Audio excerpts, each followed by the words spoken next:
नमस्कार। आज हम भगवद गीता के एक बहुत ही गहरे श्लोक पर बात करने वाले हैं। जी। हमारे पास एक लेख है जो गीता के अध्याय 2 श्लोक 14 की व्याख्या करता है। जी। इसमें सुख दुख में समभाव मतलब एक जैसा भाव रखने की बात है। हाँ, ये बहुत ही व्यावहारिक श्लोक है। बिल्कुल, और हमारा इरादा यही है कि इसके पीछे का जो दर्शन है और रोजमर्रा की जिंदगी में ये कैसे काम आ सकता है उसे समझें। जरूर। तो सबसे पहले मैं ये श्लोक पढ़ देती हूँ संस्कृत में। मात्रा स्पर्शास्तु कौन्तेय शीतोष्णा सुख दुखदाः आगमा पाइनो नित्या ताम स्थितिक्ष्व सुभारत। बहुत सुंदर। और इसका सरल सा अनुवाद कुछ ऐसा है। हे कुंती पुत्र, इंद्रियों और विषयों के संपर्क से ही सर्दी गर्मी और सुख दुख का अनुभव होता है। ये क्षणिक है, आने जाने वाले हैं, इसलिए हे भरतवंशी इनको सहन कर।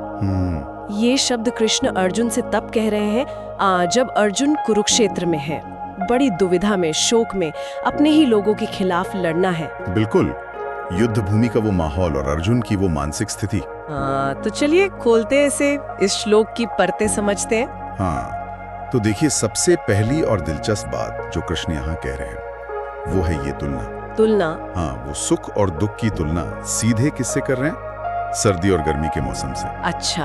ये बहुत गहरी बात है, क्योंकि मौसम क्या है, वो बदलता रहता है, आता है चला जाता है, स्थायी नहीं है। सही बात है, मतलब जैसे मौसम आते जाते रहते हैं वैसे जीवन में सुख और दुख भी आएंगे जाएंगे, ये नेचुरल है। बिल्कुल नेचुरल है, एक चक्र है।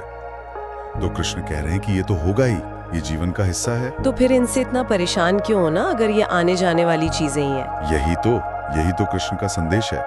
और वो ये भी बताते हैं कि ये आते कहाँ से हैं? मात्रा स्पर्श, इसका क्या मतलब हुआ? मतलब इंद्रियों का उनके विषयों से संपर्क। जैसे हमारी आंखें रूप देखती हैं, कान आवाज सुनते हैं, त्वचा स्पर्श महसूस करती है। अच्छा, मतलब हमारे सेंसेस और बाहर की दुनिया का इंटरैक्शन। एकदम। जब ये संपर्क होता है तभी सुख या दुख की या सर्दी गर्मी की अनुभूति होती है। ये सब संवेदनाएं हैं। तो ये संवेदनाएं तो बाहरी चीजों से आ रही हैं। तो बाहरी चीजों के संपर्क से रही हैं, पर कृष्ण का जोर इस बात पर है कि ये हैं कैसी?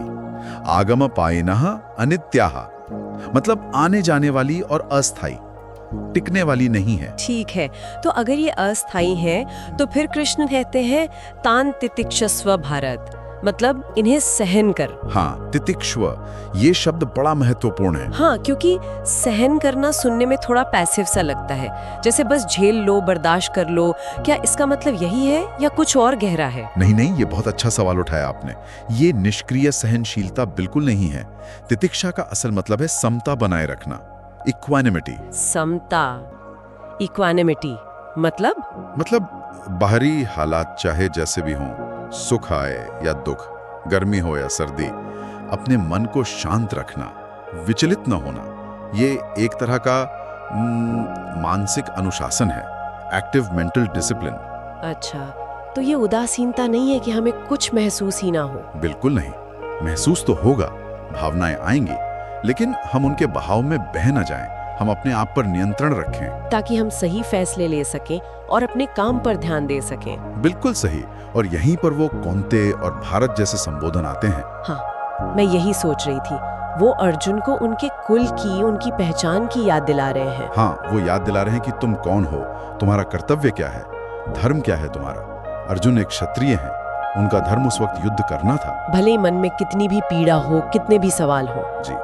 तो ये समता, ये तितिक्षा उन्हें अपनी व्यक्तिगत भावनाओं से ऊपर उठकर अपने धर्म का पालन करने की शक्ति देती है। कृष्ण कह रहे हैं कि इन आने जाने वाली चीजों के लिए अपने कर्तव्य से मत हटो। तो अगर हम इसे आज की जिंदगी में देखें तो क्या ये इमोशनल रेजिलियंस बनाने जैसा है, भावनात्मक मजबूती?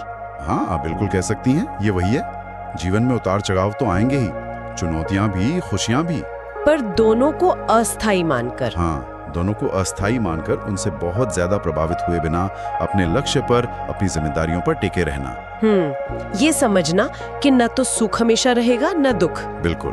और जब ये समझ आ जाती है ना, तो एक अजीब सी शांति मिलती है अंदर। फिर ना तो सफलता का अहंकार होता है, ना असफलता का बहुत ज्यादा दर्द। एक संतुलन आ जाता है। हाँ, संतुलन। आप हर स्थिति में अपना बेस्ट दे पाते हैं, क्योंकि आपका मन शांत है, केंद्रित है।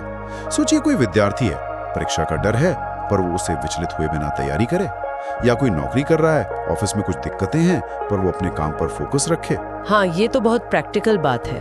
यही है तितिक्षा का व्यवहारिक रूप। तो संक्षेप में कहें तो ये श्लोक हमें सिखा रहा है कि जीवन में सुख दुख ये सब मौसम की तरह है, आएंगे जाएंगे, बिल्कुल अस्थायी हैं, और ये हमारी इंद्रियों और मन की प्रतिक्रिया से पैदा होते हैं। हाँ, इंद्रिय जनित अनुभव हैं। तो इनसे विचलित हुए बिना संभाव से, मतलब एक जैसे भाव से इन्हें सहन करना सीखना, या कहें कि इन्हें संभालना सीखना। हाँ, संभालना सीखना और अपने कर्तव्य पर, अपने धर्म पर ध्यान देना, ये स्थिरता और शांति का रास्ता है। बहुत खूब। और अगर हम इसे और बड़े पैमाने पर देखें तो ये सिर्फ कोई आध्यात्मिक ज्ञान नहीं है, ये एक संतुलित, एक प्रभावी जीवन जीने का तरीका है। सही बात है, ये हमें जीवन की जो अनिश्चितताएं हैं उनसे डील करने में मदद करता है। बिल्कुल, शांत और मजबूत बने रहने में मदद करता है। तो आखिर में सुनने वालों के लिए एक विचार छोड़ जाते हैं। जरूर। आज की जो ये तेज रफ्तार जिंदगी है, जहाँ भावनाएं इतनी जल्दी जल्दी बदलती हैं,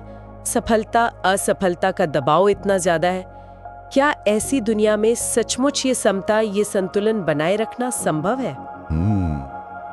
बड़ा सवाल है। और अगर संभव है तो कैसे हम अपनी भावनाओं को महसूस भी करें पर उनसे अविचलित भी रहें? ये संतुलन कैसे सच सकता है, इस पर सोचिएगा जरूर।